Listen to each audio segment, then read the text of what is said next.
अच्छा बच्चों, आज हमने डिस्कस करना है किडनी फेलियर।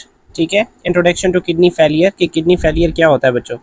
देखें, जब आपका किडनी कम्प्लीटली वर्क करना छोड़ दे, ऑलमोस्ट निग्लिजिबल कह लें बच्चों, ठीक है, uh decline in kidney function specially the filtering process के बेटा फिल्टर जब बिल्कुल भी नहीं हो रहा होता, या फिल्टर का मतलब ये होता है कि किडनी फेल हो चुके हैं, वहाँ से बेटा एब्जॉर्प्शन नहीं हो रही होती, ग्लोमेरुलस फिल्ट्रेट नहीं बन रहा होता है बेटा, उस इस केस में हम इसको नाम देते हैं किडनी फेलियर। अब एक्चुअली अगर बेटा इसके टाइप्स की बात करें तो दो टाइप्स हैं। एक है क्रोनिक रेनल फेलियर, ये ग्रेजुअल होता है, मतलब स्लो स्लो होता है, एंड इरिवर्सिबल होता है। ऑफ कोर्स बेटा ऐसा समझ लें ये टाइम टेकिंग है, बट ये इरिवर्सिबल है, दोबारा नहीं हो सकता, मतलब ठीक नहीं हो सकता।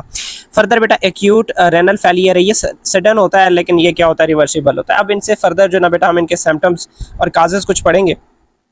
अब जो क्रोनिक रेनल फेलियर है बेटा, अगर आप उसके काजेज की बात करें, बैक्टीरियल इन्फेक्शन हो सकते हैं जो पेल्विस या फिर टिश्यूज़ के आसपास, मतलब वहाँ पे हिडन होते हैं बच्चे, तो वो इन्फेक्शन काज करते हैं। फर्दर आप नेफ्राइटिस की बात कर लें, जिसमें क्या है कि इन्फ्लेमेशन ऑफ ग्लोमेरुलस बेटा, ठीक है, जब ग्लोमेरुलस में इन्फ्लेमेशन हो जाता है तो इस चीज़ को नेफ्राइटिस का नाम दिया जाता है। तो ये भी एक काज है बेटा किसका, क्रोनिक फेलियर का। उसके बाद फर्दर बेटा आप बात कर लें कि हायर ब्लड प्रेशर, ठीक है, ब्लड प्रेशर ज़्यादा होने की वजह से। फर्दर बेटा डायबिटीज़ मिलाइटस, ठीक है, ये एक्चुअली हमने दो टर्मिनोलॉजीज पढ़े थे। एक होता है बेटा डायबिटीज़ मिलाइटस, ठीक है, जो कि होता है आप शुगर जिसे कह लें, ठीक है, और उसके बाद सेकंड बेटा होता है डायबिटीज़ इंसिपाइडस, ठीक है, डायबिटीज़ इंसी, ठीक है, पाइडस, ठीक है। अब बेटा इस केस में क्या होता है कि जो यूरिन है वो वेरी डाइल्यूट प्रोड्यूस होता है, यूरिन डाइल्यूट प्रोड्यूस होता है, और उसके पीछे वजह क्या है, लो लेवल ऑफ एडीएच बेटा, ठीक है। अच्छा बच्चों, उसके बाद एक्यूट रेनल फेलियर के अगर आप काजेस की बात कर ले तो वो हीमोरेज है, ठीक है, ट्रोमा, मतलब कोई कहीं पे चोट लग जाए बेटा। इसी तरीके से वोमिटिंग है, डायरिया है, डाईयूरेसिस मतलब एक्सेस यूरिन लॉस बेटा, ज़्यादा से ज़्यादा यूरिन की प्रोडक्शन। उसके अलावा फर्दर बेटा क्या है कि किडनी स्टोन या ऑब्स्ट्रक्शन भी हो सकता है, एंड सीवियर नेफ्राइटिस भी हो सकता है, ठीक है। उसके बाद फर्दर है बेटा डायलिसिस ऑफ किडनी के। अब ऑफ कोर्स बेटा जो वेस्ट मटेरियल जो किडनी फिल्टर नहीं कर पा रहा, तो उसका कोई ना कोई आर्टिफिशियल मेथड तो होगा ना, कोई ना कोई आर्टिफिशियल टेक्निक तो होगा, जिसकी बेस पे क्या किया जाएगा बेटा, जो वेस्ट मटेरियल है उसे फिल्टर किया जाएगा, ताकि हमारी जो ब्लड है उसकी पीएच भी नॉर्मल रहे, और हमारे जो कार्डियोवास्कुलर डिसऑर्डर्स हैं बेटा उसमें भी मुब्तला ना हो। तो अब उसके लिए हम बेटा क्या करते हैं, डायलिसिस करते हैं। डायलिसिस एक्चुअली क्या है कि एक आर्टिफिशियल मेथड है to remove the toxins from the blood when kidney fails. अब बेटा किडनी तो काम नहीं कर रहा, अब किडनी की बजाय कोई ना कोई ऐसा चीज़ तो होना चाहिए जो क्या करेगा, उन वेस्ट मटेरियल को रिमूव करेगा ब्लड से। Not as efficient as natural kidney बेटा, जो नेचुरल किडनी है जो अल्लाह ताला ने दी है उसके मद्दे मुकाबल कोई चीज़ नहीं हो सकता। अल्लाह ताला ने जो भी चीज़ बनाई है आपको पता है बेटा वो क्या है, परफेक्ट है, ठीक है। तो अब डायलिसिस की बेटा दो टाइप्स हैं, एक है हीमोडायलिसिस, और सेकेंड जो है ना पेरिटोनियल डायलिसिस है, जो हम आगे पढ़ेंगे। अब हीमोडायलिसिस इसका बेसिकली अगर फंक्शन बात करें तो बेटा क्या है कि ये ब्लड रिमूव्ड, एक्चुअली यहाँ पे ये ऐसे कह रहा है कि यहाँ से ब्लड को मतलब बॉडी से रिमूव किया जाएगा, और एक स्पेसिफिक डायलेजर की मदद से उसे क्या किया जाएगा, क्लीन किया जाएगा, ठीक है। ब्लड को रिमूव किया, रिमूव करके क्लीन किया, क्लीन करके दोबारा उसको क्या किया बेटा, रिटर्न किया, ठीक है। मतलब बॉडी से ब्लड को रिमूव किया, ठीक है, स्पेशली आप बात कर लें बेटा, स्पेशली आर्म की बात कर लें, ठीक है, वहाँ से बेटा क्या किया, ब्लड को रिमूव किया, ठीक है, और उसे फिर क्या किया बेटा, क्लीन किया, क्लीन करने के बाद उसे दोबारा रिटर्न कर दिया बॉडी में। अच्छा, इसके कंपोनेंट्स की बात हो रही है फर्दर बेटा, इसमें डायलेजर होता है जो सेमी परमिएबल मेम्ब्रेन का बना होता है। उसके बाद बेटा डायालाइजेट फ्लूइड मौजूद होता है, उसके बाद पंप मौजूद होता है, एंड ट्यूबिंग सिस्टम मौजूद होता है। ये इसका बेटा इंफ्रास्ट्रक्चर आपको यहाँ पे शो हो रहा है, ये देखें, ठीक है। इसको वैसे हम डिटेल से आगे पढ़ेंगे, दो स्लाइड्स बेटा हमने इसके ऊपर बनाई हुई है, ठीक है। अच्छा बेटा, अब यहाँ पे देख लें कि एक कैथेटर से बेटा, कैथेटर एक्चुअली ट्यूब को कहते हैं जो ब्लड लेके आता है। तो अब इस कैथेटर से बेटा क्या किया जा रहा है कि ब्लड निकाला है फॉर क्लीनिंग के लिए, ये यहाँ से आता है बेटा। अब इस ब्लड की प्रेशर को मेंटेन करने के लिए यहाँ पे एक मॉनिटर रखा हुआ है बेटा। अब उसके बाद फर्दर ब्लड को पंप किया जाता है, पंप करके बेटा उसे किस में डाला जाता है, इस डायलाइजर फ्लूइड में डाला जाता है बेटा, ठीक है। अच्छा, उसके बाद फर्दर ब्लड की क्वालिटी को रेगुलेट करने के लिए या आयंस वगैरह रेगुलेट करने के लिए यहाँ पे सलाइन सोल्यूशन भी है, ठीक है। उसके बाद फर्दर जो ब्लड है बेटा उस इस डायलाइजर फ्लूइड के ऊपर से मतलब यहाँ से गुजरता है। एक्चुअली ऑफ कोर्स यहाँ पे स्पेसिफिक बेटा ट्यूबिंग सिस्टम मौजूद होती है, ट्यूब सिस्टम मौजूद होता है, ये कुछ ऐसे ठीक है। अब इन्हीं ट्यूब्स के अंदर से क्या करता है बेटा, ब्लड फ्लो करता है।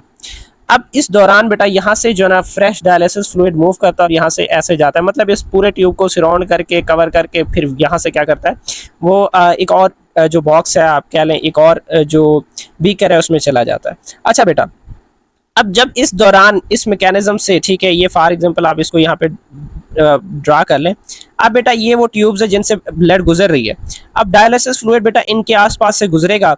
अब इस डायलिसिस फ्लूइड की एक कैपेसिटी होती है कि एक सलियत होती है कि वो वेस्ट मटेरियल को ड्रेन कर लेता है बेटा, ठीक है, ये उसकी एबिलिटी होती है। और फर्दर जो है ना आपको पता है बेटा, हम ये बात कर रहे हैं कि इसके ऊपर सेमी परमिएबल मेम्ब्रेन भी मौजूद होता है, जिससे ब्लड के जो सेल्स हैं वो तो पास मतलब नहीं पास होते, बाकी जो वेस्ट मटेरियल जो एक्स्ट्रा है वो क्या होता है, पास होता है। और दोनों तरफ आपको पता है जो बेटा डायलिसिस फ्लूइड है उसे मेंटेन किया जाता है, ठीक है, कि भाई वाटर की क्वांटिटी दोनों साइड पे कितनी होनी चाहिए और इसी तरीके से आयंस की क्वांटिटी कितनी होनी चाहिए।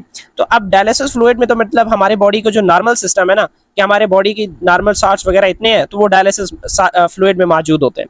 अब अगर हमारे ब्लड में बेटा जो साल्ट्स की क्वांटिटी वो ज्यादा हो जाती है तो वो फिर इस डायलिसिस फ्लूइड में चला आता है, क्योंकि आपको पता है कंडीशन कौन सा रहता है बेटा, हमेशा आइसोटोनिक रहता है। तो अगर हमारे ब्लड में बेटा क्या है, साल्ट्स वगैरह ज्यादा है बेटा, ठीक है, ब्लड में ज्यादा है तो वो एक्चुअली ट्रैवल होंगे किसमें, डायलिसिस फ्लूइड में, ठीक है, कि वो जो साल्ट्स वगैरह हैं बेटा वो कहाँ पे ट्रैवल हो जाएंगे, अगर ज्यादा क्वांटिटी में है तो वो उस डायलिसिस फ्लूइड में चले आएंगे। अच्छा बेटा, उसके बाद फर्दर इसका प्रोसीजर है जो मैंने उस डायग्राम में आपको समझा दिया। अब यहाँ पे रिटन स्टेटमेंट में लिखा हुआ है बेटा। अब वस्कुलर एक्सेस क्या होता है कि uh catheter is inserted into the blood vessels. अब ये बेटा कैथेटर है जो कि हमने ब्लड वेसल में इंसर्ट की है। अब यूजुअली इन द आर्म, हम आर्म में स्पेशली मतलब कैथेटर को इंसर्ट करते हैं। This serve as a route for the blood to leave and return to the body. अब बेटा इस कैथेटर की बात हो रही है कि यहाँ से ब्लड लीव करता है और उसके बाद फिर फर्दर जो क्लीन ब्लड है वो दोबारा उस बॉडी में यानी आर्म में आता है। कैथेटर का या वस्कुलर एक्सेस का बेटा ये काम होता है इस पैटर्न का। उसके बाद फर्दर बेटा ब्लड सर्कुलेशन की बात करें, blood flows through haemodialysis machine containing dialyser. अब बेटा ब्लड इस डायलिजर से गुजरता है, ठीक है। ऑफ कोर्स बेटा इसके ऊपर क्या मौजूद होती है, ये सेमी परमिएबल मेम्ब्रेन मौजूद होता है। अब यही चीज़ बेटा मैंने कहा आपको बताया है कि डायलिसिस फ्लूइड में वो तमाम क्वांटिटी मौजूद होती है जो हमारे ब्लड में मौजूद होती है, ठीक है। जैसे एक नॉर्मल बंदे का ब्लड है उसमें जो जो भी चीज़ें मौजूद होती हैं वो सारी चीज़ें डायलिसिस फ्लूइड में मौजूद होती हैं, एक्सेप्ट आप लार्जर प्रोटीन या ब्लड सेल की बात कर लें। हम स्पेशली यहाँ पे बात कर रहे हैं साल्ट्स या वेस्ट मटेरियल की बात कर रहे हैं, तो वो तमाम बेटा किस में मौजूद होती हैं, इस डायलिसिस फ्लूइड में मौजूद होती हैं। अब अगर हमारी ब्लड में उनकी क्वांटिटी ज्यादा है और डायलिसिस फ्लूइड में बेटा उनकी क्वांटिटी कम है, तो फिर क्या होगा कि वो तमाम जो वेस्ट मटेरियल है यहाँ से क्या हो जाएगी, ट्रांसपोर्ट हो जाएगी, ट्रैवल हो जाएगी। जो यहाँ पे आपको एक डायग्राम में साथ में छोटे छोटे ये पार्टिकल्स वगैरह शो कर रहे हैं जो आपको मेंशन कर रहे हैं कि ये वेस्ट मटेरियल है जो कि इस डायलिसिस फ्लूइड में ये पास होके इधर आ रहे हैं बेटा, ठीक है। अब स्ट्रक्चर ऑफ डायलिजर की बात की जा रही है। डायलिजर कंटेन्स सिंथेटिक ट्यूब्स बेटा, इसमें वही ट्यूब्स मौजूद होती हैं जो सेमी परमिएबल मेम्ब्रेन के बने होते हैं, जो कि ये यहाँ पे बेटा ये देख लें, ये एक्चुअली इन ट्यूब्स की बात हो रही है, ठीक है, कि ये semi that are made up of semi permeable membrane, ठीक है। This membrane allows the waste and excess of solute to pass through but retain blood cells and large molecule बेटा, कि लार्ज मॉलिक्यूल्स और ब्लड सेल को यहीं पे retain करता है, बाकी जो वेस्ट मटेरियल है या एक्सेस सॉल्यूट है बेटा वो क्या होता है, यहाँ से पास हो जाता है। इज इट ओके बच्चों? बात फर्दर बेटा blood flow pathway. Blood flow का पाथवे तो वही है जो हम एक दफा डिस्कस कर चुके हैं कि blood enters from the top of the dialyser.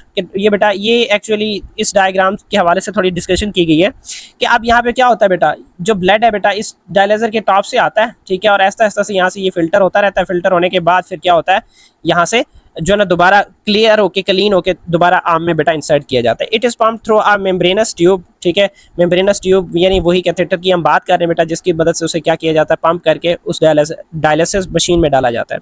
Further क्या होता है बेटा, clean blood leaves the from the bottom, और इस बॉटम से बेटा क्लीन लीव जो ना फर्दर कहाँ जाता है, टूवर्ड द मतलब आर्म चला जाता है and return to the patient's body. अब डायलाइजेट क्या है बेटा, ठीक है, व्हाट इज डायलाइजेट? अब ये एक्चुअली क्या स्पेशल क्लीनिंग फ्लूइड है बेटा, introduced into the dialyser from the bottom. ये यहाँ पे आपको शो कर रहे हैं कि बेटा ये डायलाइजेट है, इसको जो ना सॉरी यहाँ से ये फ्रेश ये वाला है। अब इसको क्या किया जाता है बेटा, जो ना जो डायलिसिस मशीन है बेटा उसमें इंट्रोड्यूस करवाया जाता है फ्रॉम बॉटम। अब ये क्या करता है बेटा, फ्लो करता है around the tubes and containing the bloods, मतलब उन ट्यूब्स में जिनमें ब्लड मौजूद था उनको सराउंड करता है, और सराउंड करने के बाद वहाँ से जो वेस्ट मटेरियल है बेटा उसे क्या करता है, कलेक्ट करता है। अब इसके फंक्शंस क्या है बेटा, absorb waste product, waste product को एब्जॉर्ब करता है। ये डायसलेट की बात हो रही है, balance the minerals and electrolytes and minerals को बैलेंस करता है, works through diffusion across the semi permeable membrane, कि उस सेमी परमिएबल मेम्ब्रेन से वेस्ट मटेरियल को एब्जॉर्ब करता है, वो वेस्ट मटेरियल एक्चुअली डिफ्यूजन के थ्रू मूव करके आती है, डिफ्यूज होके आती है, ठीक। अच्छा, उसके बाद फर्दर बेटा पेरिटोनियल डायलिसिस है। पेरिटोनियल डायलिसिस एक्चुअली ये एक नेचुरल मेम्ब्रेन, आप बात कर लें बेटा, ये एब्डोमेन है। अब इस एब्डोमेन की जो मेम्ब्रेन है, जो कैविटी है, जिसके अंदर तमाम बेटा ऑर्गन्स मौजूद होते हैं, अब उन आर्गन्स को एक्चुअली ये पेरिटोनियल कैविटी क्या करती है बेटा, सराउंड करती है, ठीक है। पेरिटोनियम एक्चुअली वो स्पेस है, पेरिटोनियम क्या है बेटा, वो स्पेस है बेटा, जिसको हम पेरिटोनियम का नाम दे रहे हैं। और उसके बाद फर्दर जो यहाँ पे ये मेम्ब्रेन है, इस मेम्ब्रेन को पेरिटोनियल, ठीक है, सॉरी पेरिटोनियल कैविटी तो बेटा क्या है कि वो जो स्पेस है, ठीक है, वो पेरिटोनियल कैविटी है। अब उसके बाद फर्दर बेटा जो उस मेम्ब्रेन है उसको नाम किसका दिया जाएगा, पेरिटोनियम का नाम दिया जाएगा, ठीक है। अब होगा क्या बेटा, two catheters are inserted surgically बेटा। अब ये एक जिसमें जो फ्रेश बेटा डायलाइजेट है उसको क्या किया जाएगा, ऐड किया जाएगा इस पेरिटोनियम में। अब इस पेरिटोनियम में बेटा जो फ्रेश डायलिसिस फ्लूइड है वो मौजूद है। अब सारी चीज़ें बेटा आपको पता है कि इसमें वो तमाम नेसेसरी चीज़ें मौजूद होती हैं जो एक नॉर्मल बंदे के ब्लड में मौजूद होती हैं। अब अगर कोई चीज़ हमारे बॉडी में एक्स्ट्रा मौजूद है, ठीक है, तो वो क्या हो जाएगा बेटा, फिल्टर होके इस पेरिटोनियम में इकट्ठा हो जाएगा बेटा। ये ऐसा समझ ले एक किस्म का ये डायलिसिस फ्लूइड वेस्ट मटेरियल को बेटा अट्रैक्ट कर रहा होता है। क्यों? क्योंकि आपको पता है जो वेस्ट चीज़ें हैं वो हायर कंसंट्रेशन से लोअर कंसंट्रेशन की तरफ मूव करती हैं, ठीक है। और स्पेशली यहाँ पे बात हो रही है कि बेटा जो वेस्ट मटेरियल है वो डिफ्यूज़ होके आएगा, ठीक है, वेस्ट मटेरियल बेटा डिफ्यूज़ होके आ जाएगा, ठीक है। अच्छा, अब जो भी बेटा वेस्ट मटेरियल एक्यूमुलेट हो जाएगा उसको फिर फर्दर एक और मेम्ब्रेन के जरिए क्या किया जाता है, ये जो वेस्ट मटेरियल है एक अनदर बैग में बेटा क्या किया जाता है, कलेक्ट किया जाता है। अब इस पेरिटोनियल डायलिसिस की बेटा दो टाइप्स हैं, एक है कॉन्टिन्यूस एम्बुलेटरी पेरिटोनियल डायलिसिस जिसे CAPD भी कहते हैं बच्चों। अब ये मैनुअल एक्सचेंज होता है 4 to 5 टाइम डेली बेस पे बेटा ये मैकेनिज्म की जाती है। नो मशीन इज रिक्वायर्ड, इसमें मशीन रिक्वायर्ड नहीं होता, ठीक है। फर्दर बेटा क्या है, ऑटोमेटेड पेरिटोनियल डायलिसिस मशीन है। Machine performs exchange usually during night. अब ये बेटा उस वक्त मशीन इस्तेमाल होता है, यूज़ करते हैं जब बंदा सो रहा होता है, तो उस दौरान ये मशीन ऑन कर देता है और इसका काम वही होता है कि फ़िल्टर करना बेटा, ठीक है। अब उसके बाद फर्दर बेटा क्या है कि किडनी ट्रांसप्लांट है। अब किडनी ट्रांसप्लांट में क्या किया जाता है कि बेटा अब जब आखिरी कंडीशन है, देखा जाता है कि एक बंदे की बेटा जो किडनी है वो मुकम्मल तौर पर फेल हो चुका है, तो अब हमारे पास आखिरी सोल्यूशन है कि उसका क्या किया जाए, किडनी रिप्लेस किया जाए बच्चों। तो अब सोर्स क्या है, डिसीज्ड या लिविंग डोनर बेटा, मतलब या वो बंदा जो न्यूली जिसकी डेथ हुई हो बेटा, उस बंदे से किडनी लिया जाता है, या फिर लिविंग डोनर स्पेशली बात की जाती है कि कोई रिलेटिव है तो ज़्यादा बेहतर है। अब कंपैटिबिलिटी क्या है कि बेटा इनिशियली तो आपको ये है कि ब्लड ग्रुप मैच करना है कि क्या उनके जो पेशेंट और डोनर है इन दोनों का ब्लड ग्रुप मैच होता है कि नहीं होता। अगर मैच होता है तो आप नेक्स्ट स्टेप की तरफ जाएं, अगर नहीं होता तो फिर कोई और बंदा ढूंढें। उसके बाद बेटा HLA, ठीक है, ये है ह्यूमन ल्यूकोसाइट, ठीक है, एंटीजन बेटा। अब आपको पता है बेटा हमारा वाइट ब्लड सेल है वो बहुत स्ट्रॉन्ग इम्यूनिटी मतलब एजेंट है बेटा। अब इसके ऊपर स्पेसिफिक एजेंट्स एंटीजेंस मौजूद होती हैं बेटा जो पूरे बॉडी को डिटेक्ट करती हैं कि कोई जम्स वगैरह ये सारी चीज़ें तो मौजूद नहीं है। अब अगर ह्यूमन जो ल्यूकोसाइट एंटीजन है बेटा, अगर ये भी उस बंदे से मैच करते हो, क्योंकि इनका तो यही काम होता है कि जो नॉन बॉडी पार्ट्स हैं बेटा उनको तो एज अ जम कंसिडर करते हैं, तो फौरन अटैक कर देते हैं। अब यही चीज़ अगर यहाँ पे हो गया कि अगर उन सेल्स ने किडनी के सेल्स को नॉन बॉडी सेल्स कंसिडर कर दिया तो उसके बाद तो वो किडनी को डैमेज कर देगा। तो इस वजह से बेटा ब्लड ग्रुप का एंड ये जो HLA ह्यूमन ल्यूकोसाइट एंटीजन है बेटा, इन दोनों का मैच होना लाजमी है। अगर ये मैच नहीं है तो आप नहीं कर सकते, ट्रांसप्लांट नहीं कर सकते। इवन ये तो वक्ती तौर पर तो बेटा इसको स्प्रेस कर दिया जाता है, ठीक है। बहुत औक़ात क्या किया जाता है, वक्ती तौर पर इस एंटीजन को, इस ल्यूकोसाइट को स्प्रेस कर दिया जाता है, ठीक है। वो भी हम आगे पढ़ेंगे कौन सा केमिकल से अप्लाई किया जाता है। अब बट ये ज़्यादा देर तक नहीं रहता बेटा, ठीक है। अगर वो दोबारा एक्टिवेट हो गया और ज़्यादा कोई टिश्यू मतलब डिफरेंट है बेटा तो उसकी बेस पे अटैक हो सकता है और जो डोनर है वो किडनी डैमेज हो सकता है, ठीक है। डोनर की जो दी हुई किडनी है बेटा वो डैमेज हो सकता है। हाँ, उसके बाद बेटा प्रॉब्लम्स एंड ट्रांसप्लांट बेटा के एक तो ये है कि बेटा रिजेक्शन, ठीक है, body see organ as a foreign, ठीक है। ऑफ कोर्स बेटा हम इम्यूनिटी की बात कर रहे हैं कि इम्यून सेल्स बेटा क्या करते हैं कि उस किडनी को एज अ फॉरेन पार्टिकल के तौर पर डिटेक्ट करते हैं और उसके बाद क्या करते हैं बेटा उसके मतलब फाइट करते हैं, अटैक करते हैं। जो वाइट ब्लड सेल्स है बेटा वो उसको अटैक कर देते हैं। फर्दर क्या है कि ड्रग्स रिक्वायर्ड अब साइक्लोस्पोरिन बेटा एक ऐसा ड्रग है जो इम्यून सिस्टम को सप्रेस करता है कि इम्यून सिस्टम किडनी के जो डोनर किडनी के जो सेल्स हैं बेटा उस पर अटैक ना करे, इस वजह से उस पेशेंट को साइक्लोस्पोरिन दी जाती है बेटा। इसी तरीके से दूसरे कुछ स्टेरॉइड मेडिसिन दी जाती है बेटा। अब वजह इसके पीछे पर्पस क्या होता है कि बेटा इम्यून सिस्टम को सप्रेस करना, डाउन करना। अब इसके रिजेक्शन की बात करें कि अगर बेटा इवन 10 से 15 साल भी गुजर जाते हैं तो हो सकता है बाद में किडनी रिजेक्ट हो जाए। तो इस चीज़ का बेटा बहुत एहतियात किया जाता है जब किडनी सेलेक्ट की जाती है, डोनर सेलेक्ट किया जाता है बेटा। ठीक है। अच्छा बेटा, अब जब किडनी इंसर्ट किया जाता है तो वो ओरिजिनल किडनी की बजाय प्रेफरली बेटा लेग वगैरह या उसके साइड पे यूरिनरी ब्लेडर का सहारा ढूंढा जाता है बेटा। ठीक है। अब इसके पीछे वजह क्या है कि बेटा एक तो जो ना टाइम कम लगता है बेटा। ऑफ कोर्स यहाँ पे आपको पता है मेजर आर्टरी भी आ रही है, मेजर वेन भी आ रहा है, और साथ में बेटा ये यूरिनरी ब्लेडर भी करीब है। तो टाइम बचाने के लिए और दूसरी जो ना और बहुत सारे बेटा फैक्टर्स होते हैं जिसकी बेस पे किडनी को बेटा अदर देन ओरिजिनल प्लेस क्या किया जाता है, डिपॉजिट किया जाता है। ठीक है। और इसका कोई खतरा नहीं है, बिल्कुल सेफ है बेटा ये चीज़। फर्दर यहाँ पे साइंस एंड सोसाइटी या टिट बिट की बात कर लें बेटा कि kidney donation is safe. Donor life यानी donor leads normal healthy life बेटा, मतलब जो किडनी डोनेट कर रहा है वो एक आराम नॉर्मल जिंदगी गुजार सकता है। Saves life of chronic kidney failure patients बेटा। अब इससे जो दूसरों की वो ज़िंदगी है वो बचाता है। और उसके बाद आगे मोटिवेट करने के लिए बेटा आपकी बुक में ये सेंटेंस लिखी हुई थी कि why did Allah give us 2 kidneys. ठीक है। सो वी कैन डोनेट 1 बेटा, मतलब हम एक किडनी दे सकते हैं। अब बेटा इमोशनली मोटिवेट होकर अपना किडनी डोनेट नहीं करना। ठीक है।